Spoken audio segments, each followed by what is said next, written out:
नमस्कार दोस्तों, ocean network में आपका स्वागत है। मैं हूं ओम चौधरी। प्रधानमंत्री नरेंद्र मोदी 3 से 6 अप्रैल तक 2 देशों की यात्रा पर रहेंगे, थाईलैंड और श्रीलंका। थाईलैंड में बिम्स्टेक का सम्मेलन है, समिट है और लोग पूछ रहे हैं कि चूंकि वहाँ ये बांग्लादेश के अपने मोहम्मद यूनुस भी रहेंगे, तो क्या प्रधानमंत्री उनसे मुलाकात करेंगे या वो प्रधानमंत्री से मिलने की कोशिश करेंगे? क्योंकि हमें और आपको याद होगा सितंबर 2024 में न्यूयॉर्क में जब यूएन समिट के लिए प्रधानमंत्री गए थे, तब ये बड़ी जोर से चर्चाएं थी कि मोहम्मद यूनुस ने और उनकी जो भी नौकरशाही है, उसने कोशिश की थी कि भारत के प्रधानमंत्री से उनकी एक वन टू वन हो जाए, लेकिन उनको कामयाबी नहीं मिली थी। और बांग्लादेश में उनके एक तरीके से सत्ता संभालने के बाद से ही जिस तरह की स्थितियां परिस्थितियां बनी हैं, हिंदुओं के धर्म स्थलों को निशाना बनाया गया, हिंदुओं को निशाना बनाया गया, जो हिंदू अधिकारी थे उनको पीटा गया, उनसे रिजाइन लिखवाए गए और तमाम घटनाएं वो हमारे और आपके सबके सामने हैं। बांग्लादेश में एक्चुअल में हुआ क्या है, तो इस बीच निगाहें सबकी रहेंगी कि मोदी मिलते हैं या नहीं मिलते हैं, और मिलते हैं तो इसका मतलब क्या होगा। लेकिन बांग्लादेश में भी इधर बहुत कुछ घट रहा है। सेना प्रमुख और यूनुस के बीच में तनाव अपने चरम पर है। ये किस ऊंट कर्मठ बैठेगा, ये ऊंट देखने वाली बात होगी। मालदा में हिंसा भड़की है। ममता बनर्जी तो लंदन में लेक्चर देती हुई दिखाई दी हैं और वहां उनका विरोध भी हुआ है।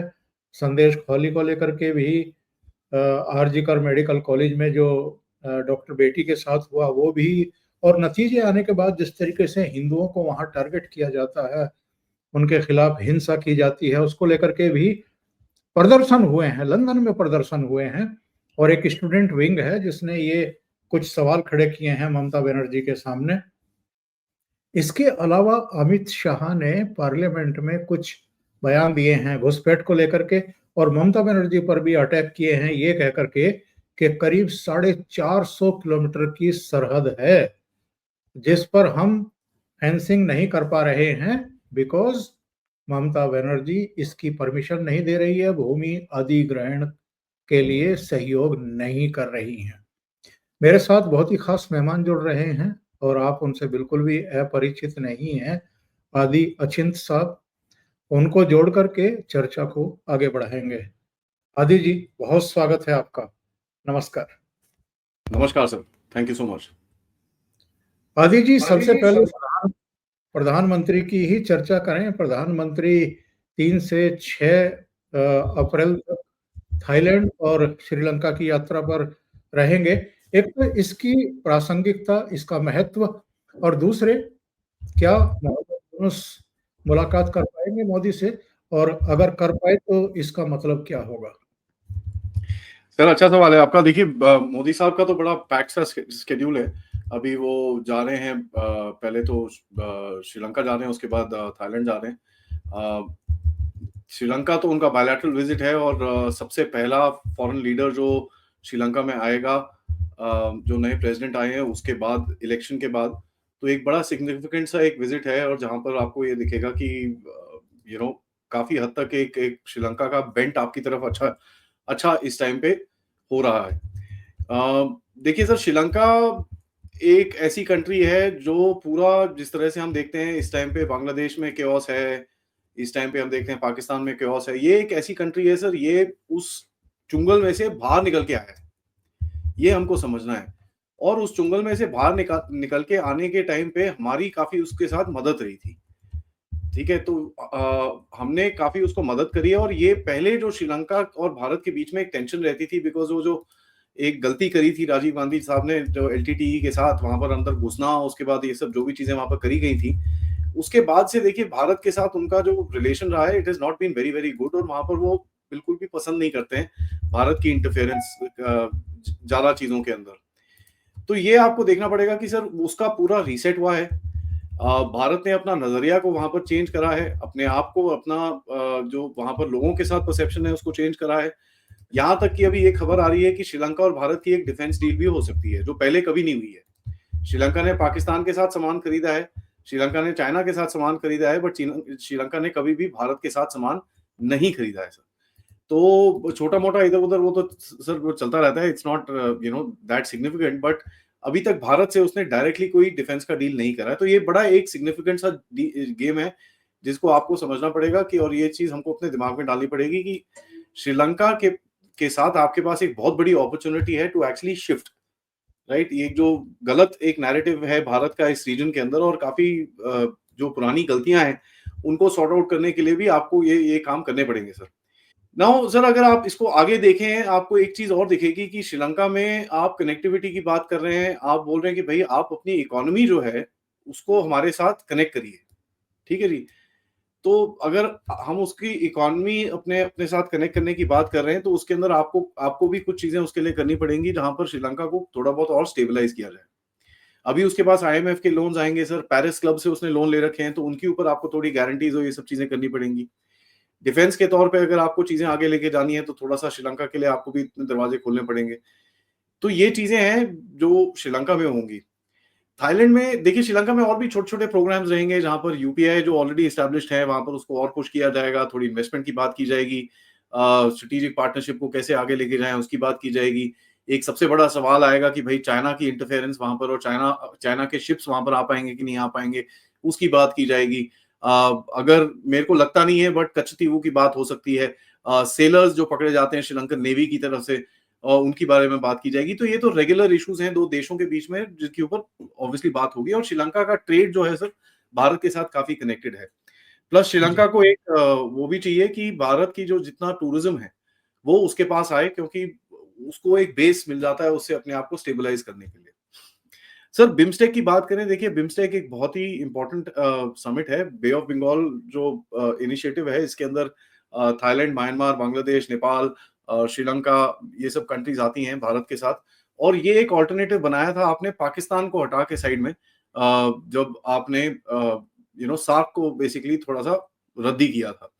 इस टाइम पे देखिए सर, वहां पर भी एक अर्थक्वेक आया है म्यांमार के अंदर भी, और भारत का जो एक नजरिया है, भारत बोलता है कि हम एक फर्स्ट रिस्पॉन्डर हैं इस रीजन के अंदर। ऑलरेडी 24 घंटे हुए नहीं सर, आपके 3 जहाज वहां पर ऑलरेडी लैंड कर चुके हैं, वहां पर आप सामान दे चुके हो, और 3 जहाज और लोड हो रहे हैं इस टाइम पे, एंड वी नो दैट। तो थाईलैंड में भी जाएगा आपका एड, आपका म्यांमार के अंदर भी जाएगा, and I am very proud. मेरे को तो खुशी होती है ये देख के कि ये दिखा के कि भारत ने जो बोला है कि भाई हम फर्स्ट रिस्पॉन्डर रहेंगे, उसको ना तक कि हम करते हैं, we actually do it properly. जैसे ही कुछ होता है, पूरी रात काम करा है सर हमारी फोर्सेस ने। क्योंकि देखिए, सामान इकट्ठा करना, उसको लोड करना, उसके बाद वहां लेके जाना, उतारना, आई मीन सुबह 9:25 पे अपडेट ऑलरेडी आ चुका था कि वहां लैंड हो चुका है जहाज। तो ऑब्वियसली पूरी रात को एनडीआरएफ वालों ने काम किया होगा, और बड़ी खराब सिचुएशन है। खैर, थाईलैंड की तरफ से जो अभी खबर आई है कि बिम्स्टेक का जो समिट है वो वैसे का वैसे ही आगे चलेगा, there will be no changes in that, and Modi साहब विल कंटिन्यू। देखिए, बिम्स्टेक इस रीजन के अंदर एक बड़ा इंपॉर्टेंट सी चीज रहेगी, क्योंकि सर म्यांमार का एक बहुत बड़ा इशू है, जिसके अंदर सारे देशों का एक नजरिया है, where they all want this to be sorted out. Yunus sir, देखिए ऐसा है, यूनस कोशिश तो बहुत करेगा, बट अभी जाके तुम चाइना के साथ जप्पी मार रहे हो, उसके बाद आपको लगता है अगर मोदी जी आके तुमसे मिलेंगे भी, अगर मिल भी लिए, हेलो हाय बोल भी दिया, तो उसके आगे कुछ नहीं होगा सर। बांग्लादेश के साथ देखिए, कुछ अगर आप डील करते भी हो तो आप रिकग्नाइज करोगे उसकी गवर्नमेंट को। भारत का देखिए, रिकग्निशन करें भी ना करें, इट डजंट रियली मैटर, क्योंकि एक जो ट्रस्ट फैक्टर है, मिलने मुलाने से कुछ होगा नहीं सर। जो ट्रस्ट फैक्टर है वो बिल्कुल नहीं है, इट्स जीरो। एंड मेरे हिसाब से जो बांग्लादेश की पॉलिसी है is exactly the same copy paste of Pakistan. Pakistan को हम आइसोलेट करते हैं, हम उसको इग्नोर करते हैं, हम उसको देखते नहीं है। जब भी ओनली वो टेररिज्म की कुछ बात आती है तो हमारे मुंह से पाकिस्तान निकलता है। अदरवाइज हम उसकी प्रेजेंस को भी एक्नॉलेज नहीं करते कि इस जगह में कोई देश है जिसका नाम पाकिस्तान है। तो वो हमारी ऑफिशियल पॉलिसी अभी तक रही है, और इसके ऊपर हम काफी हद तक अभी चिपके हुए हैं।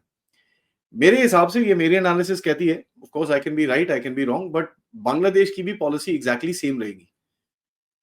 क्योंकि जिस तरह से अभी आपने उनके वीजास काटने शुरू करे, पहले थोड़े बहुत वो मेडिकल वेडिकल के लिए आ रहे थे, अब तो एकदम मना कर दिया आपने, बिल्कुल नहीं आएगा कोई भी यहाँ पर। उसके बाद इमिग्रेशन लॉ और बांग्लादेश के ऊपर पीछे से प्रेशर तो डल ही रहा है कि भैया तुम्हारे इतने सारे लीगल बैठे हैं यहाँ पर, लेके जाओ उनको यहाँ से। शेख हसीना तो खैर दोस्त थी आपकी, तो आप उतना प्रेशर डालते नहीं थे उसके ऊपर, बट इसके ऊपर तो डालोगे अभी आप। तो अभी इमिग्रेशन लॉ तो अभी परसों ही पास हुआ है, तो इसके ऊपर भी थोड़ा एक्शन शुरू हो जाएगा। तो बांग्लादेश के ऊपर मतलब चाबी टाइट करने के आपके पास काफी तरीके हैं, और वो चाबी टाइट होनी अभी शुरू होगी। बांग्लादेश के अंदर से देखिए, मेरे को लगता नहीं है यूनुस खुद कंट्रोल में है, उसको खुद को नहीं पता क्या हो रहा है। अभी वो चाइना जाके बैठा है, उसने बड़ी-बड़ी अनाउंसमेंट करी है कि जी ये डील हो गई जी, वो डील हो गई जी, ये हो गया जी, वो हो गया। अरे ढेला कुछ नहीं आना सर उसके पास।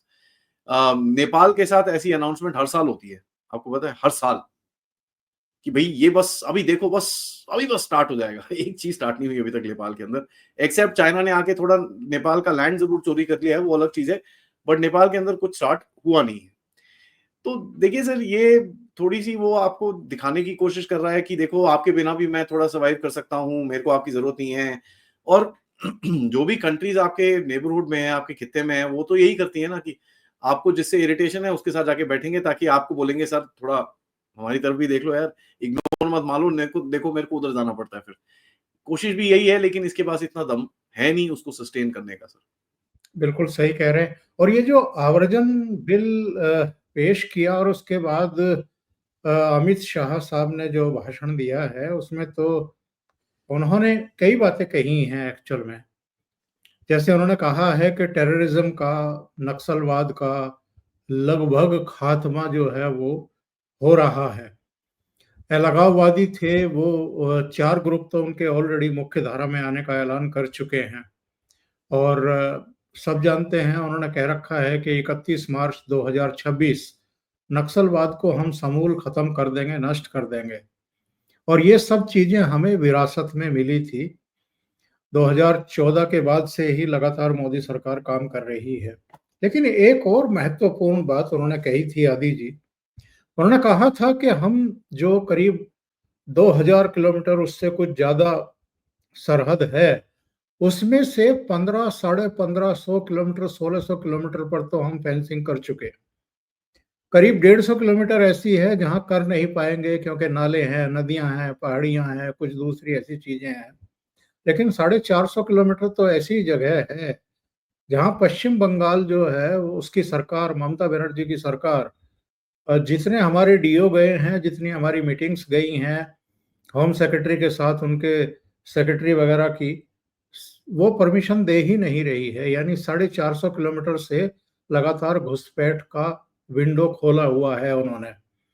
और जो कुछ बंगाल में हो रहा है, ये अभी मालदा में फिर हिंसा हो गई, फिर आग सुलगती हुई दिखाई दे रही है। ये अब किसी से दबा छिपा है नहीं। सवाल ये है कि ये सब हो क्यों रहा है, ममता बनर्जी इस तरह की हरकतें क्यों कर रही हैं, और इसका इलाज क्या बचता है केंद्र के पास? सर देखिए, ये चक्कर चल रहा था करीब 2 सवा 2 महीने तक। जनवरी एंड में फाइनली स्टेट गवर्नमेंट ने फाइनली वो नेगोशिएशंस अभी खत्म करी हैं। तो अभी जो लैंड एक्विजिशन है वो हो जाएगा। ठीक है, तो ये पुरानी कहानी है, बट एक कंसर्निंग फैक्टर है सर, आपको पता ही है कि ये चीज़ें चल रही हैं देश के अंदर, जहाँ पर कुछ कुछ स्टेट्स ऐसे हैं जो इनको यूज़ करना चाहते हैं, जिस तरह से अमेरिका में भी हुआ था, इल्लीगल्स को यूज़ करा जाता है। देखिए, अमित शाह साहब ने एक सवाल तो पूछा है, क्योंकि जो सबसे बड़ी क्रिटिसिज्म गवर्नमेंट की आती है, वो ये आती है कि भई गवर्नमेंट सेंट्रल गवर्नमेंट तो बॉर्डर मैनेजमेंट करती है, तो आप अंदर क्यों आने दे रहे हो? देखिए सर, अगर आप एक बंदे को एक 100 मीटर में भी खड़ा कर लो ना, इतने बंदे पहले आपके पास है नहीं, बट अगर आप एक बंदे को 100 मीटर में भी खड़ा कर लो या 50 मीटर में भी खड़ा कर लो, फिर भी सर अंदर घुसने वाले घुस जाएँगे, ठीक है? इन्फिल्ट्रेशन को एकदम ज़ीरो करना इम्पॉसिबल है। बट हैविंग सेड दैट, कुछ थोड़ा-सा हमारा एक अप्रोच थोड़ा गलत था, जहाँ पर ये सारे घुस गए हैं यहाँ पर। बट एक चीज़ मैं आपको यहाँ पर बोलना चाहूँगा कि सर, वेस्ट बंगाल के अंदर हमको पता है एक इकोसिस्टम है, जिसमें ये रूल करना चाहती हैं। इनको थोड़ा डर लगा था जब शेख हसीना का कुछ गड़बड़ हुई थी। जब शेख हसीना की ये गड़बड़ हुई थी, तो इनको थोड़ा डर लगा था, और आपने देखा था एकदम से आई थी, नहीं, नहीं, नहीं, I stand with central government, I stand with central government. उस टाइम पे थोड़ा-सा कई लोगों ने, और मैंने इंक्लूडिंग बोला था कि कुछ सॉफ्टवेयर अपडेट कहीं पे कुछ हुआ है। बट सर वो कितना है, कितना डेप्थ है, कितना नहीं है, उसके ऊपर टिप्पणी देना तो बहुत मुश्किल है, क्योंकि जिस तरह से देखिए चीज़ें हो रही हैं ममता बनर्जी के साथ अपने राज्य में, शुभेंदु अधिकारी अभी फाइनली थोड़ा-सा उठना शुरू हो चुके हैं, उन्होंने हिंदुत्व की मार्चेज़ निकाली हैं वहाँ पर। किसी ने जाके मंदिर के सामने कुछ उल्टे काम कर रहे थे, वहाँ पर हिंदू जाके फिर उसका जवाब भी दिया गया है। आरजी कार के ऊपर दोबारा से प्रोटेस्ट शुरू हो रहा है, जहाँ मैंने काफ़ी बोला था जिसके बारे में कि यार आरजी कार को कैसे भूल सकते हो आप? बिल्कुल मत भूलिए, बिकॉज़ वो आपका एक रैलिंग क्राई होना चाहिए अपने राज्य को सीधा करने के लिए। तो ऐसा लगता है सर ममता बनर्जी की जो दीवारें हैं ना सर, वो टूट चुकी हैं। जो बोलते हैं ना किले की दीवारों में छेद आ गया है। और वो किले की दीवारें, और इनको अभी अमित शाह साहब को मेरे हिसाब से सर खून चटना शुरू हो गया है कि यार ये किले की दीवारें अभी टूट रही हैं, इसको अभी तोड़ना है। और आप देखेंगे सर 4 स्टेट्स हैं जहाँ से सबसे ज़्यादा सेंट्रल गवर्नमेंट को प्रॉब्लम आती है और नेशनल सिक्योरिटी में प्रॉब्लम आती है। अ, ये 4 स्टेट्स हैं आपके, मैं मणिपुर और जम्मू कश्मीर इसमें नहीं ले रहा बाय द वे। मैं 4 स्टेट्स ले रहा हूँ सर, पंजाब, वेस्ट बंगाल, केरला और तमिलनाडु में। ये 4 जगहों के अंदर आपको काफ़ी प्रॉब्लम्स आती हैं। तमिलनाडु के अंदर तो आपको पता ही है अभी पूरा पॉलिटिक्स और ये सब चल रहा है, वहाँ पर तो ये द्रविडियनिज़्म लोग हँस-हँस के लेते हैं, बट मेरे हिसाब से it's a complete separatist movement. और जिस तरह से ये लोग अपने आप को प्रोजेक्ट करते हैं वहाँ पर कि हम तो एकदम ही अलग हैं, तो एक वो विक्टिम कार्ड जो इनका चलता रहता है। अ, तो ये 4 जगह हैं सर जिसका किले के दरवाजे आपको तोड़ने हैं, ठीक है? ईस्ट में तो आपके बैठे हुए हैं हेमंता साहब, आपने वैसे भी बीजेपी की काफ़ी गवर्नमेंट्स हैं, टाइम लगेगा लेकिन वहाँ किला खुल चुका है तो आप आराम से धीरे-धीरे काम कर सकते हैं। पंजाब में आप देख रहे हैं इस टाइम पे सर कि आम आदमी पार्टी के ऊपर थोड़ा प्रेशर डालने की कोशिश की जा रही है दिल्ली के थ्रू। दिल्ली के जितने फ्रॉड हैं उसकी काफ़ी चीज़ें खोली जा रही हैं और बोला जा रहा है कि देखो ये क्या है? 6 करोड़ का चीज़ के लिए आप 22 करोड़ रुपए एडवर्टाइज़मेंट में निकाल देते हो, कल जो रेखा गुप्ता जी ने पार्लियामेंट में बोला, तो एक वो इनडायरेक्ट प्रेशर है। अनफॉर्च्यूनेट इंसिडेंट एक हुआ जो आर्मी ऑफिसर के साथ हुआ, वहाँ पर उसको काफ़ी पुश अप किया जा रहा है ताकि थोड़ा-सा उसमें क्रैक आए। और आपको पता ही है सर पंजाब की आम आदमी पार्टी थोड़ी ढीली है। केरला में घुसना थोड़ा मुश्किल है सर, बट राजीव चंद्रशेखर जी थोड़ा-सा अभी चेंज हुए हैं, तो वहाँ पर लोग बोलते हैं कि भई थोड़ा-सा नया एक एक सपोर्ट स्ट्रक्चर आएगा। और केरला में जो क्रिश्चियंस हैं सर, वो उनको थोड़ा समझ में आ गया कि यार ये साले एक तो ये लेफ्टिस्ट हैं, ऊपर से मुसलमान जो वहाँ पर मुस्लिम गैंग्स जो हैं, वो उनको अभी हार्म कर रहे हैं। So they are kind of worried. और पिछली बारी कुछ पास्टर्स और इनकी तरफ से भी स्टेटमेंट आए थे कि यार ये सब छोड़ो, मोदी को वोट करो पहले बाकी वही बचा सकता है हमको।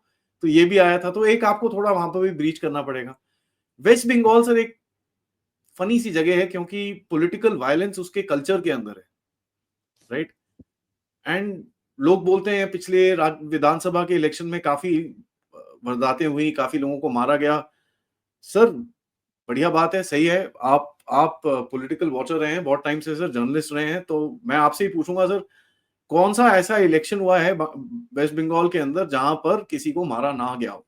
कोई नहीं हुआ, तो कोई नहीं ये तो हुआ। सर पॉलिटिकल वायलेंस का तो वहां पर एक एक सिस्टम है और वो सिस्टम वहां पर तोड़ना पड़ेगा उसको। एंड वेस्ट बंगाल मेरे हिसाब से will be the most difficult to break, क्योंकि जो एक कल्चर 70 साल से वहां पर कम्युनिस्टों ने और इन लोगों ने बिठा रखा है, ये जो स्ट्रीट वायलेंस का और स्ट्रीट पावर का, ये चीज अभी ट्रांसपोज हो रही है जिहादी गुटों के अंदर भी वहां पर, और वही चीज वो मालदा के अंदर आपने देखी। तो ये थोड़ा डेंजरस सा एक स्टेट है और यहाँ से बांग्लादेशी का इन्फिल्ट्रेशन थोड़ा डाइसी है। सो मेरे को लगता है सर, अगर अमित शाह साहब के मुंह से पंजाब के बारे में कुछ इतना निकला नहीं, तमिलनाडु के बारे में इतना कुछ निकला नहीं, केरला के बारे में कुछ इतना निकला नहीं, लेकिन सबसे ज्यादा जो उनकी भड़ास निकली वो निकली वेस्ट बंगाल में। तो मेरे हिसाब से सर उसका अभी आई थिंक वहां पर कुछ ना कुछ करना पड़ेगा, उधर पे कुछ they will have to start breaching. तो मैं अगर देखूंगा तो आप मुझसे पूछें क्या करेंगे, मेरे हिसाब से सर सड़क के ऊपर अपनी पावर दिखाएंगे शुभेंदु अधिकारी और जितने भी वहां पर लोग हैं, they will continuously do these protest sit ins, ये चीजें करेंगे क्योंकि वो अपने लोगों को इकट्ठा करके एक स्ट्रीट पावर बनाने की कोशिश करेंगे अपनी, जहां पर वो पुश बैक कर सकें। इस टाइम पे तो सर वन वन स्क्वायर है, वहां से उस तरफ से कोई आता है तो यहाँ से तो कोई खड़ा भी नहीं होता है, तो वो खड़े होने की जो एक चीजें हैं। एंड मेरे हिसाब से सर तीसरा भी मोहन भागवत जी वहां वहां पर होके आए हैं, तो आरएसएस की तरफ से भी कुछ होगा। तो मोहन भागवत जी कहीं और नहीं गए, वेस्ट बंगाल गए, और वहां पर भी एक दो कार्यक्रम में उनकी थोड़ी बाधाएं डालने की कोशिश की गई थी, बट उसको भी थोड़ा सा गेम गेम अप किया गया। सो आपको दिखता है कि कुछ हो रहा है वहां पर, कुछ है, बट कितना होता है कितना नहीं होता तो वो तो सर आप ज्यादा मेरे से बेटर बता सकते हैं। मैं तो आपको एक स्ट्रेटेजिक वैल्यू बता रहा हूँ क्योंकि आपके पास इस टाइम पे अपॉर्चुनिटी है। बाहर से कोई इतना आपके साथ इंटरफेरेंस करेगा नहीं, आपके कोर्ट्स ज्यादा थोड़े इंटरफेयर करेंगे आपके साथ। और ये क्या है साहब, ये राहुल गांधी लंदन होकर के आते हैं तो ममता बनर्जी भी लंदन जाती हैं, वो भी वहां जाकर के लेक्चर वेक्चर दे करके आती हैं।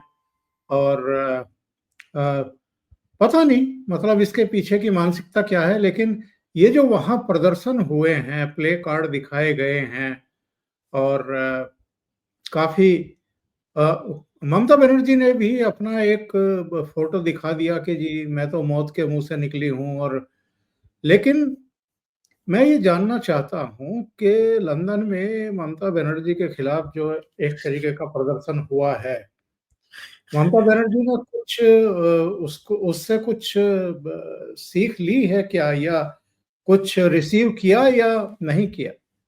इंटरेस्टिंग नैरेटिव है सर, क्योंकि वहां पर जो बोला गया है कि हिंदू ग्रुप्स की तरफ से प्रोटेस्ट किया गया है, ठीक है। ये नहीं बोला कि एंटी ममता ग्रुप्स, बीजेपी ग्रुप्स ना, बड़ा क्लियर सा नैरेटिव है कि हिंदू ग्रुप्स के साथ प्रोटेस्ट किया गया है।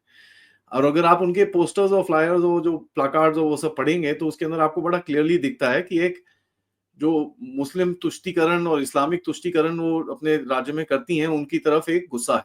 तो सर देखिए, अच्छी बात है, मेरे हिसाब से भारत ने पहली बारी थोड़ा-सा ये ऐसा कुछ काम करा है। जिसने भी करा हो मुझे नहीं पता, बट कई एक पॉलिटिकल गुट हैं, वो काफ़ी खुशियाँ मना रहे थे इसके ऊपर बाय द वे कल तो कुछ दिखता ही है कि कुछ ना कुछ तो हुआ होगा पीछे। अ, सर ये तो करना पड़ेगा आपको।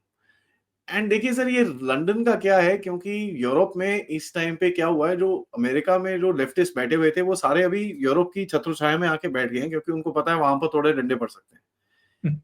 तो यूरोप में बैठ के ये उँगलियाँ-उँगलियाँ करते रहेंगे सर। आपके साथ भी देखिए, वो जयशंकर जी के साथ भी वहाँ पर खालिस्तानियों ने उल्टे काम करने की कोशिश करी थी। तो देखिए सर, मैं तो इसको ज़्यादा वो देखता नहीं, बट ममता बनर्जी ने जाके वहाँ पर बेसिकली देश के सामने अपनी मतलब इज़्ज़त खराब कर ली है। उससे ज़्यादा तो और कुछ नहीं है। एंड एक वल्नरेबिलिटी अपने आप में आप बना के बैठे हो सर, पहली बारी। आप ममता बनर्जी पहली बारी किसी एक सभा में थी, जहाँ पर लोग उसके अगेंस्ट में चिल्लाए और वो उनको चुप नहीं करा सके। ये पहली बारी है सर। ये कभी नहीं हुआ, क्योंकि आपको भी पता है किस तरह से ममता बनर्जी काम करती हैं। कोई ज्यादा कुछ बोले, उसको उठा के 5 मिनट में गायब हो जाता है वो बंदा वो गया कहाँ किसी को नहीं पता होता। वेस्ट बंगाल में तो एकदम जबरदस्त कंट्रोल है, तो और वो बाहर इतना कुछ बोलती नहीं है कि उनके ऊपर इतनी कुछ तरकीब हो या कुछ प्रोटेस्ट हो। तो ये आई थिंक उनको पहला एक टेस्ट मिला होगा। आरजी कार के बाद अपने स्टेट में एक और टेस्ट मिला कि यार, ये एक गुट है जो मेरे अगेंस्ट खड़ा हो सकता है। तो क्या ये इससे इससे अपनी पॉलिटिक्स बदलेंगी, जहां पर वो जो एक गुट का तुष्टीकरण, एक गुट को सपोर्ट करना, वो चेंज करेंगी कि नहीं, ये तो टाइम ही बताएगा सर। बट मेरे हिसाब से उनको एक झटका तो बड़ा जोर से मिला होगा कि यार, मैंने जो भी करा है उससे हिंदू मेरे से अलग हो गया है। तो कल को अगर मेरे को हिंदू से कुछ करना हो, वो पंडाल में थोड़ी बहुत पेमेंट करके जो मैंने पिछली बार चुप कराया था लोगों को, वो काम पूरा नहीं आ पाएगा। सॉरी, मैं थोड़ा हार्शली बोल रहा हूँ सर। कोई जी मेरे जी। बंगाली भाई-बहन हैं, मैं माफ़ी चाहूँगा, बट रियलिटी तो यही है ग्राउंड पे। और आदि जी, बंगाल में यानी बांग्लादेश में और बलूचिस्तान में, दोनों जगह क्या निकट भविष्य में कुछ होते हुए आप देख रहे हैं? सर मैंने एक बेट लगाई थी कि कौन पहले टूटेगा, हीरा मंडी की पन्ना मंडी। हीरा मंडी अपना इस तरफ वाला, पन्ना मंडी छोटा वाला। और मेरे चैनल में कई लोगों ने आके बोला था कि जो पन्ना मंडी है वो पहले टूटेगी। और मैं भी उस टाइम पे इसके ऊपर काफ़ी सेट था कि यार ये पहले टूटेगी। बट जिस तरह से सर पाकिस्तानी आर्मी बिहेव कर रही है इस टाइम पे, और जिस तरह से इनके एक्शंस हैं, मुझे लगता है ये अपने आप को स्पीड अप कर रहे हैं सर, अपना तोड़। ग्राउंड पे अगर आप देखें सर, पाकिस्तान तो बचा नहीं है। खैर बांग्लादेश उतना उतना आगे नहीं गया कि वहां पर बांग्लादेश की कई ऐसे जगह हैं जहां पर गवर्नमेंट का रिट ना चलता हो या आर्मी का रिट ना चलता हो। ऐसा तो अभी बांग्लादेश में सिचुएशन नहीं है। लेकिन जो इंस्टेबिलिटी है सर, वो 2 डिफरेंट तरह की है। वहां पर टेररिस्ट और सो कॉल्ड टेररिस्ट, बट वहां पर आर्म्ड रेजिस्टेंस है बलूचिस्तान में। और बलूचिस्तान में सर काफ़ी और भी प्लेयर्स हैं दुनिया में, अमेरिका है, आप हो, और भी काफ़ी प्लेयर्स हैं जो उसको थोड़ा साइड करना चाहते हैं। चाइना बांग्लादेश की के वजह। हाँ, अब वो चाइना को दबोचना है सर। बांग्लादेश में ऐसा नहीं है सर। बांग्लादेश में आपके इंटरेस्ट हैं, अमेरिका के थोड़े बहुत इंटरेस्ट हैं, चाइना के इंटरेस्ट हैं वहाँ पर आपको थोड़ा नीचा दिखाने के।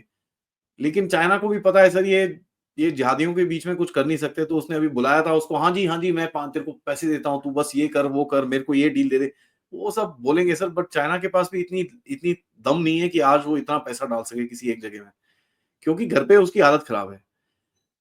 तो देखिए सर, मेरे हिसाब से पाकिस्तान का तो हो गया ऑलरेडी, इट्स ऑलरेडी डन। बस वो अब एक हिस्ट्री में कभी ऐसा कोई हुआ नहीं कि यूगोस्लाविया टूटा था, सोवियत रशिया टूटा था, अ, तो देश टूटे हैं पहले भी, बट कोई ऐसी घंटी नहीं बजती ना सर कि दिस थिंग। तो मेरे हिसाब से वेट किस बात की है सर? वेट है कि बलोचिस्तान अपनी एक फॉर्मल रिकॉग्निशन खुद करे वहां के लोग, और जैसे ही वो होगा उसके बाद तो सर दुनिया टूट जाएगी उसके ऊपर, पाकिस्तान के ऊपर, कि भाई अब उन्होंने कर दिया, अब तो तुम साइड हो जाओ, एंड आपकी तरफ से भी काफी प्रेशर आएगा। वेयरएज बांग्लादेश के अंदर क्या होगा सर कि जो आर्मी है उसको भी समझ में आ गया कि यार हमने बहुत बड़ी गलती कर दी। जो भी थी, जैसे भी थी, शेख हसीना चोर थी, जो मर्जी थी, बट वो एक स्टेबिलिटी बना के उसने रखी हुई थी 15 साल तक। Things were growing. आज वो आर्मी को समझ में आ रहा है कि यार ये गड़बड़ हो गई है, हमने गलत जगह पे सेटल किया और हमारे साथ इतना बड़ा बाहर से गड़बड़ हुआ है, हमने देखा तक नहीं है। तो तभी आप देखते हैं अभी जो रिपोर्ट्स आ रही हैं कि भाई आर्मी चीफ के साथ कू होने की बात चल रही है, भारत ने 2 तख्ता पलट को बचाया, ये करा जी, वो करा जी, तो ये सब उसी का नतीजा है। अब हमको ये देखना है सर कि बांग्लादेश में ये जो स्ट्रीट पे बंदे हैं, जो आपके वो हैं, क्या नाम है, स्टूडेंट्स हैं, और स्टूडेंट्स भी इतने सारे गुट हैं, वो पहले किसके साथ लड़ते हैं सर? वो पहले आर्मी के साथ लड़ते हैं कि वो पहले यूनिस के साथ लड़ते हैं? क्योंकि दोनों के साथ इन्होंने पंगे लेने शुरू कर दिए। और मेरे को लगता नहीं है सर कि आर्मी इतना टाइम वेट करेगी कि देश में आग लगे उसके बाद जाके उनको बुझाना पड़े। तो जब इनको लगेगा कि भाई ये थोड़ा क्रॉस कर रहा है एक लाइन, मेरे हिसाब से आर्मी आके वहां पर ओवरटेक करेगी। और अगर आर्मी ओवरटेक करेगी तो सर फिर आपके पास थोड़े अपॉर्चुनिटीज रहते हैं आर्मी के साथ बात करके, जो आपको ये लीगल्स विलीगल्स फेंकने हैं, थोड़े बहुत हिंदूज को थोड़ा साइड वाइड करना है, ऑल दैट आप कर सकते हो। एक और ऑप्शन हो सकता है कि सर पूरा सब कुछ ही टूट जाए, वहां पर आर्मी भी झगड़े के अंदर है, सारे झगड़े के अंदर है, तो फिर तो आपके पास ऑप्शन आएगा कि नॉर्थ में से जो जगह चाहिए आपको काट कूट के साइड में करो, अपना वहां पर एक फेंसिंग लगाओ, हिंदुओं को बोलो इस तरफ आओ, एक रेफ्यूजी कैंप डालो, सारे अपने यहाँ से फेंको अंदर बाहर, खत्म कहानी। क्योंकि केओस के अंदर देखिए बहती गंगा में बहुत कोई हाथ धो सकता है, उसके अंदर कोई इतनी प्रॉब्लम नहीं होगी। और ये जो पिछले दिनों एक खबर चली थी कि भारत म्यांमार को टेक ओवर कर सकता है, एक राज्य बना लेगा। म्यांमार नहीं सर, देखिए टेक ओवर नहीं करता कोई आजकल सर, एक आप अपनी इंटरेस्ट को थोड़ा इंप्रूव करते हो।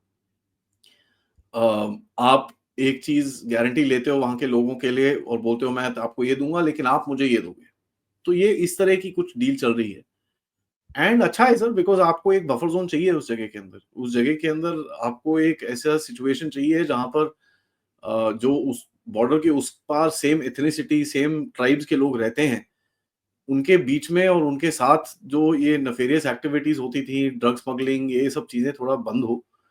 और वहां पर एक जो वनरेबिलिटी क्रिएट कर रखी थी, जहां पर ये डीप स्टेट वाले आके वहां पर कभी कन्वर्जन्स, कभी ये कभी वो, कुछ ना कुछ, ये जो पूरा झगड़ा है ये उसी का है सर। अगर आप वेस्टर्न पेपर्स देखेंगे वहां पर वो बस चर्चेस का नाम लेते हैं कि भाई इतने चर्च जल गए, बट वहां पर मैथीज के और दूसरी कम्युनिटीज के मंदिर भी जले हैं, उसके बारे में एक कहीं पे कोई मेंशन नहीं करेगा। वो यही मेंशन करेंगे कि मैथी ग्रुप्स ये कर रहे हैं। देखिए सर, जो वहां पर भी ओपियम उगाते हैं वो दोनों उगाते हैं कोई दूध का दूल्हा नहीं है वहां पर, लेकिन कुकी ग्रुप्स के अंदर जो जो उनका पंगा है कि उनके पास जो इलीगल इन्फिल्ट्रेट होके म्यांमार से आके वहां पर बस चुके हैं, वो लोग अभी डोमिनेट कर रहे हैं हिल एरिया के अंदर, जहां पर ये लोग अपनी पॉपी उगाना चाहते हैं।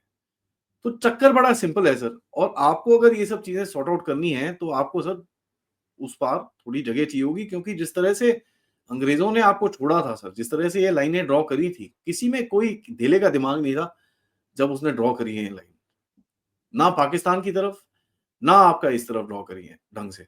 और यही लाइन ड्रॉ करने के चक्कर में आपके पास ये वनरेबिलिटीज हैं। आपने नेपाल गवा दिया, आपने भूटान गवा दिया, आपने म्यांमार गवा दिया, Sri Lanka part of the British Empire था, आपने वो गवा दिया, पाकिस्तान, बांग्लादेश, वो तो गया गया। तो हमने काफी हाथ पैर कटवा के जो भी हमारा देश बचा है, तो अभी उसको हमको देखिए, एक कॉन्सेप्ट होता है सर जियो पॉलिटिकल में, पॉलिटिक्स में इसको बोलते हैं कंसेंट्रिक सर्कल्स। जिसके अंदर आपका देश होता है वो सेंटर सर्कल में रहता है। उसके आस-पास जो दूसरे देश होते हैं उसके लिए आप सर्कल्स बनाते हैं। ठीक है? तो बिकॉज़ वो उसका देश आपके साथ कनेक्ट होता है तो उस देश में कुछ होगा तो आपके पास उसका हीट आएगा। तो सही है। उसका मतलब क्या है कि ये जो कंसेंट्रिक सर्कल्स का पहला राउंड होता है, उसको आपको पूरी तरह से अपने आप को पकड़ के रखना पड़ता है। भारत वो अभी तक कर नहीं पाया है क्योंकि एक तरफ तो पाकिस्तान है और दूसरी तरफ हमारे जो इतने सारे लोग थे वो पता नहीं क्या सोच के फॉरेन पॉलिसी करते थे। They never thought of these countries as individual countries. उनको कितनी बारी बदतमीज़ी से हमने कराया है। जो राजीव गांधी और सोनिया गांधी वहाँ पर गए थे पशुपतिनाथ मंदिर में, वहाँ पर उस टाइम पे जो चीज़ हुई थी नेपाल में, वो उसका इतना इम्पैक्ट आया, लोग बड़ा गुस्सा हुए। हमने एक गलत डिसीजन लिया, गलती करी श्रीलंका में जाके, जो हमको नहीं करना चाहिए था। पहले एलटीटी को हमने ही ट्रेन करा, उसके बाद जाके हम ही लड़ना शुरू हो गए वहाँ पर और लड़ना भी था तो लड़ना था, बिना मैप्स के भेज दिया आपने आर्मी को वहाँ पर, इतने लोगों की जानें गईं, तो हमने ये बेवकूफ़ियाँ करी हैं। तो उसको अभी सुधारना तो पड़ेगा ना सर। बिल्कुल सही है। और चलते-चलते ये जो नेपाल की सड़कों पर आजकल चल रहा है, ये इसका मतलब क्या है? थोड़ा-सा ये भी समझाइए। और वापस किंग को ताज सौंपने की जो कवायद शुरू हुई है, ये इसके पीछे कोई है क्या? या स्वतः स्फूर्त ही है मामला? पीछे तो है सर, पीछे तो ऐसे देखिए स्पॉन्टेनियस थिंग तो कुछ नहीं होता ज़िंदगी में सर। कोई भी चीज़ अपने आप नहीं होती है, किसी चीज़ का एक रीज़न होता है और उस रीज़न के हिसाब से ही होती है, कुछ एक्शन होता है, उसका रिएक्शन होता है। बट सर बॉटम लाइन में अगर आपको बताऊँ नेपाल के अंदर एक डिससैटिस्फैक्शन है कि ये साले जो प्राइम मिनिस्टर बनते हैं, ये कोई म्यूज़िकल चेयर खेलते हैं। कभी कोई आता है, कभी कोई आता है, कभी कोई आता है। ये 3 पार्टियाँ हैं सर, तीनों आपस में वो कुछ गुट बना के बैठ जाती हैं कुर्सी पे आके। एंड केपी शर्मा ओली पिछले 5 साल में आई थिंक तीसरी बार ये भी कुर्सी में बैठा है। ऊपर से इनकी लीडरशिप सर अय्याश बन चुकी है। मैं आपको सही में बोलूँ क्योंकि काफ़ी सारे रूमर्स थे यही शर्मा ओली साहब के बारे में चाइनीज़ एम्बेसडर के साथ ये वो। हाँ, हाँ। लोगों को दिखता है। देखिए सर जो भी कह लीजिए नेपाल एक कंज़र्वेटिव हिंदू सोसाइटी है। वो आपकी और हमारी तरह सोचते हैं। उनको लेकिन अच्छा ये नहीं लगता जब होली तो एकदम बुड्ढा होलिया है, ये तो। देखिए सर हनी ट्रैप ऐसे ही होता है सर, वो बुड्ढा जवान से कुछ नहीं होता सर। हनी ट्रैप का मतलब होता है कि अगर आपको एक पर्पस चाहिए उसके लिए आप बुड्ढा, जवान, बच्चा जिसको मर्ज़ी साइड कर लो, बस खत्म। अपने वश में कर लो। और ये चीज़ है देखिए मैं आपको सही में बताऊँ, इस चीज़ से अगर कोई आपके ऊपर डायरेक्ट अटैक मारे ना, बचना बहुत मुश्किल होता है क्योंकि एक वल्नरेबिलिटी हर किसी की होती है। स्पेशली इस पोज़ीशंस के अंदर वो बहुत मुश्किल से बचते हैं लोग। तो आप देखेंगे ये इतने जो ग्लोबल लीडर्स होते हैं, ये ज़्यादा लोगों को पास नहीं आने देते अपने क्योंकि इनको पता है कि यार साला ये मेरे को मारेगा बाद में। तो स्पेशली यू नो इसका ध्यान रहता है कि कोई फॉरेनर आके तुम्हारे पास इतना क्लोज़ हो रहा है तो कुछ गड़बड़ है। ये जो किंग ज्ञानेंद्र साहब हैं सर, देखिए जो ये वापस आए हैं मेरे हिसाब से तो कुछ सोच समझ के आए हैं। ये ऐसे नहीं घुसे होंगे देश के अंदर, ठीक है? तो वो अनाउंस करा है उन्होंने कि मैं आ रहा हूँ। उन्होंने वीडियोज़ निकाले हैं कि भई हमको चेंज करना है, ये जो करप्शन है इसको बंद करना है और अपने देश को सुधारना है और अपने देश को हिंदू राष्ट्र बनाना है। उन्होंने ये चीज़ बड़ी क्लियरली बोली है। 3, 4, 5, 6 पॉइंट उन्होंने बोले जो। तो ये आपको दिखता है कि वो एक पूरे मेथड के साथ आए हैं, कुछ सोच समझ के आए हैं, उनका एक प्लान भी होगा किस तरह से उस चीज़ों को आगे लेके जाएँगे। तो मेरे हिसाब से आने के बाद ये पहला प्रदर्शन है जहाँ पर लोगों ने सड़कों पे उतर के बड़ी ज़ोर से आवाज़ उठाई है मोनार्की के बारे में। एंड केपी शर्मा ओली साहब का एक स्टेटमेंट आया था कहीं पे कि अरे! ये तो भारत का रॉ करा रहा है, ये कर रहा है, वो कर रहा है। तो मेरे हिसाब से यहाँ से पीछे से फ़ोन कॉल गए होंगे, "ओए! भाई साहब, कहाँ क्या प्रूफ़ है आपके पास?" एंड फनीली बताऊँ उसी शाम को फिर एक स्टेटमेंट आता है उसकी पार्टी की तरफ से, उसकी तरफ से नहीं, उसकी पार्टी की तरफ से नहीं, नहीं, नहीं, केपी शर्मा ओली साहब ने तो ऐसा कुछ बोला ही नहीं। ये तो गलती हो गई किसी मीडिया ने गलत चीज़ बोली है। तो हुँ, हुँ। आपको दिखता है पीछे से स्क्रू टाइट हुआ होगा, "बे ज़्यादा मत बोल भाई, ठीक है? काम डाउन" तो ये भी दिखता है आपको सर कुछ ना कुछ एक्टिविटी चलती है। बट मेरे हिसाब से सर ज़्यादा टाइम नहीं है, जहाँ पर नेपाल ट्रांज़िशन करेगा अपने रूट्स में वापस। इसमें बहुत ज़्यादा टाइम नहीं है। ये चीज़ होगी, इसको रोकना बहुत मुश्किल रहेगा। और क्या शेख हसीना की बांग्लादेश में वापसी हो पाएगी? सर कहते तो हैं but I I don't know मेरे को उसमें इतना वैल्यू दिखता नहीं है सर। पहले तो उनकी एज हो रखी है, तो अगर वो बैठेंगे भी वहाँ पर शी इज़ 77 यू नो कितना और 2 साल 3 साल उसके बाद यही पे अगर आपको आना है तो then you rather well do something else, ठीक है। लेकिन मगर मैं आपको ये बता दूं, हमको ये चीज एक बड़ी क्लियरली पता है, शेख हसीना अगर वापस आ गई ना, कितनी गर्दनें उड़ेंगी वहां पर, इट्स नॉट इवन फनी। जो अभी हुआ था वो मजाक होगा क्योंकि वो भी वही करेगी। और वही वो आ जाता है सर बंगाल के रीजन के अंदर, जिस तरह की पॉलिटिकल वायलेंस का एक कहना तो नहीं चाहता सर, बट एक रिवाज है, बड़ा गंदा शब्द यूज करा है मैंने, माफी चाहूंगा, बट एक रिवाज है एक्चुअली। तो वो वहां पर भी है सर। तो ये जो मार कटाई है, ये तो देखिए सर, बांग्लादेश का फ्यूचर खत्म है, क्योंकि इन्होंने इतने जो जिहादी और ये लोगों को बाहर निकाला है, उस उनको वापस अंदर डालते डालते आपको सालों साल लग जाएंगे, क्योंकि उन्होंने अपना सपोर्ट स्ट्रक्चर खड़ा कर लिया है। तो आप एक को उठाओ, वो बम पटाखे भरेंगे चारों तरफ, तो ये this is gonna be a dangerous game. ये इतना इजी नहीं रहेगा। आप यूनुस को भी हटा लो, बट एक आपको लॉन्ग टर्म प्रॉब्लम यहाँ से, जैसे पाकिस्तान आपने 70 साल टॉलरेट करा है, तो यहाँ पर मेरे ख्याल से अगले 20-30 साल आपको थोड़ा बहुत टॉलरेट करना पड़ेगा सर। आदि जी, बहुत बहुत धन्यवाद जुड़ने के लिए, ओशियन नेटवर्क के लिए इतना समय निकालने के लिए, और कई मुद्दों पर बहुत ही महत्वपूर्ण चर्चा करने के लिए। Thank you so much. नमस्कार।